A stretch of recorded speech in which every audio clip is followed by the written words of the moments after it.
It's time for a therapy segment where your advice is needed because somebody's got a problem. Dear Tony, I've been married for 2 years, but we've been together for a lot longer. He thinks I'm picky, but I think he's just not into me. One day he came home with lingerie and he gave it to me. It was a problem though because I'm a 14 and he brought home a size 6. I wondered if they were really meant for me. Recently, we decided to take a trip to celebrate our anniversary. My girlfriend and I were in the front seat reminiscing about old times and not thinking she brought up an old flame. Now, the stuff we discussed happened over 10 years ago. My husband and her boyfriend were in the back seat talking, and I found out later that my husband was offended by us talking about the past, and I apologized. He got so angry that he took the car and stayed out until the next morning. I decided it was best to cut our vacation short and head home.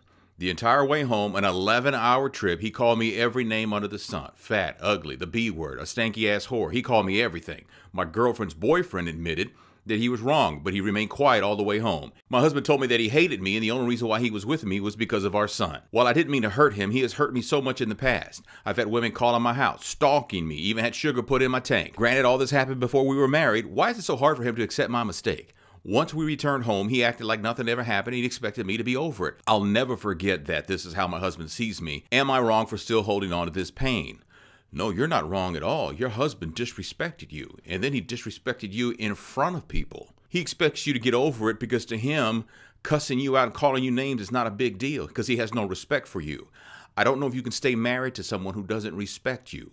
He's not going to go to counseling. He's not going to get any kind of therapy to understand, to try to figure out why he acts this way. My advice to you is to make a plan, an exit strategy.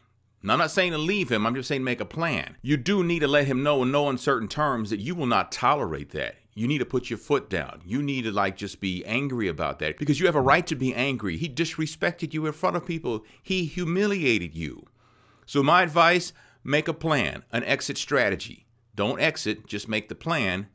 But you need to have a serious talk with him and tell him, I didn't like that. I'm not going to get over it. What are you going to do about it? What do you think?